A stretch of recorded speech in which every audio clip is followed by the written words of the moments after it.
everyone, thanks for tuning in again. So today we're gonna get real. We're gonna talk about the behind the scenes of being a realtor. So stay tuned. The real in real estate. What she said.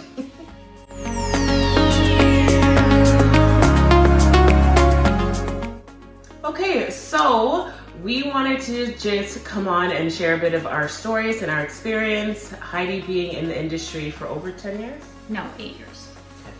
So, But thank you. Close enough. And then me being in the industry for just over 2 months. But with those 2 months, I've still been working with a lot of people who have been in it for years. And so I've been exposed to a lot and I've learned a lot quickly. So I'm going to share that with you guys. So the first thing we wanted to talk about is time management. Yeah. So a lot of people, what I've heard a lot of people say, or a lot of questions I've had, because I've done a lot of coffees with people who are interested in becoming a realtor, is time, like freedom of time, flexibility with your time. And yes, real estate can provide you that. However, you are quite often at the mercy of your clients. If they can only get together Tuesday at 5, well, guess what? You're out Tuesday at 5. And it's one of those, you don't necessarily have freedom of your own schedule.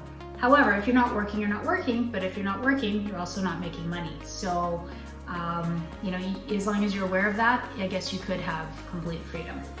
Yeah, and what I like to tell people is that you get as much out of it as you put into it. 100%. So especially starting off in the beginning, you're not going to have any time to yourself. Scramble. Yeah, you're going to be spending all of your time getting exposure, working on your marketing, learning new systems, learning new paperwork, learning how to talk to people, and just setting up networking appointments and things like that.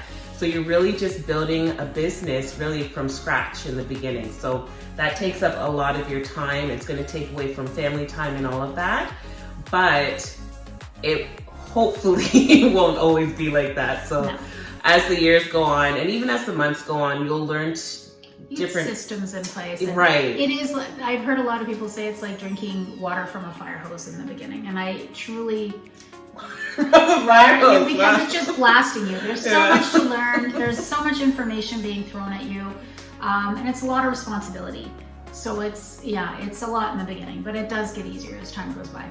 Yeah, absolutely. When you see all those like TV shows and reality shows on realtors that they're doing all of that, that's maybe like later down the line when you have yourself established, but just in the beginning, get ready to get your hands dirty. You can't fix up a house and sell it in an hour. It just doesn't happen that way. Yeah. So another real tip is the style of work that it is. So a lot of times people may see you networking, talking to people. You may have some family members saying, oh, you're just always out talking, you're not working. No. That's you working. Being a realtor, your job is building relationships and talking to people. So you're always looking for different opportunities to get to know someone and help them with their home buying or home selling needs. And also talking to vendors. Vendors are a big part of your business and what can make or break a deal. So always looking for different vendors that have good quality teams and just different things to bring to the table to help you be successful with your clients.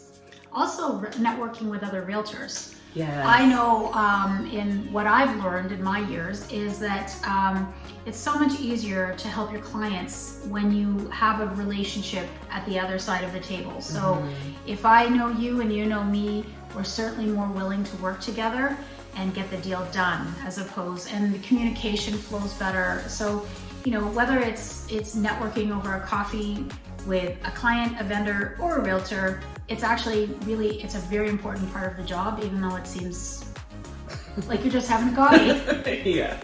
Sure, finances. Well, let's talk about finances. So real estate is, it's a challenging position financially. It can be feast or famine, and we definitely have low times and high times. And it's one of those businesses where it needs constant babying. You can't just work hard for a couple of months and then let it go, because then a couple of months from then you have nothing. So it takes 12 months, 365 days of nurturing your CRM, following up with people, getting the job done, and then it will flow. But there can be months where you don't get very many phone calls, and you have those kinds of ebb and flow with financing, and it's something you need to budget for and you need to be aware of. Yeah, on the topic of budgeting, it's a different style of just handling your personal finances in general. So it makes a big difference whether you are single on your own versus if you have a spouse that has a stable income to support. You gotta, not simple things. Something such as applying for a mortgage or applying for a car loan or applying for a credit card. You're not seen as that typical stable job that has a steady income. So not as many lenders are going to be as optimistic in lending you. Yeah. Exactly. You're self-employed now. But there's pros and cons to it, because with being self-employed and with having an income that you get in chunks, there's a lot of things that you're just going to start paying off for in full and not being on so many monthly plans, maybe phone bills or utility bills. You'll pay a chunk at a time and things like that. So it's just a different dynamics of budgeting and financing. So you have to definitely prepare yourself ahead of time for that. The job takes us everywhere. As we've both expressed, we work in a vast geography, buying and selling homes. So it is a job where you need to be able to be organized, because you need to be able to pick up and be out of the house really quickly, and perhaps in another town that's an hour away. So having a good car, a reliable car, snow tires in the winter time, having your cell phone charged, laptop that you can work on from the car are all really important parts of the job, because it is a job that lends itself to being not just behind a desk. It's a job that can be done from anywhere. Yeah, and you really got to learn how to multitask. Yeah, absolutely. You will sometimes be driving in the car and get a phone call and have to start remembering all your questions to qualify a proper buyer. You may be doing at one appointment with a client and get another call from your mortgage broker who needs to speak to you immediately about your other deal that is about to fall through. Like, there's so many things that can catch you off guard. Absolutely. So you have to be good at multitasking and working under pressure. Yes. Being able to handle things last minute and still keeping calm, because you're gonna have to keep calm within the storm in order to get the job done and keep your clients calm as well. Yes, and that's a big job, keeping the clients calm. So the last thing we'll touch on is paperwork. Do you want to do this one? I'll start. So paperwork. For those of you coming out of the Humber program, going through the simulation class, you'll just get a tip of the iceberg as to all the paperwork that is involved. So depending on what brokerage you're a part of or what team you're a part of, if you have an admin person, great. But even if you have an admin person, there's still things that you're gonna have to know how to do to, one, start the paperwork to give to the admin person to finish, or two, to check over the admin person's work to make sure they're doing it right. Absolutely. Do you want to tell your story? What Tory's referring to is accuracy. So I have personally run into an issue where an admin drew up all the listing documents for me, had everything uploaded, I just needed signatures, and then flip it live. It was ready to go. It was a condominium.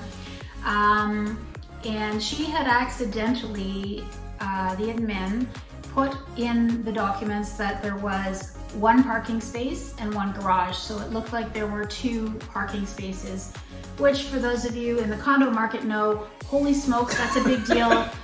A condo with two parking spaces is like finding a unicorn. So there was a million phone calls about two parking spaces, and guess what? There was only one. So that caused me a lot of grief. So accuracy is huge. And yes, we're a lot like lawyers and mortgage brokers where we kill a lot of trees. Try not to print out all the time, but in fact it is a lot of paperwork, and you do need your I's dotted and your T's crossed. Yeah, and speaking on that, whether it's physical paper or even if it's still online documents using DocuSign or AuthentiSign, like actually my first deal that I did, I didn't even tell you this, but I had my buyers sign the whole contract, but in the seller circle. Oh. And so when I submitted it to the other agent, he's like, what is this? And I was like, oh my gosh. So he actually was really nice about it. He said, you know what, let me do it up first and then I'll send it to you. But just, yeah, regardless of whether it's physical or electronic paper, you still got to know the paperwork. You do. And you got to know what goes where and what things mean too. So pay attention to detail. So that's it for this video. Just wanted to be real with you guys and let you know some of the behind the scenes that go on once you're in the job of being a realtor. So again, if you guys have any questions or need anything expanded out further, feel free to reach out to Heidi or myself and we'll be more than happy to help. Absolutely.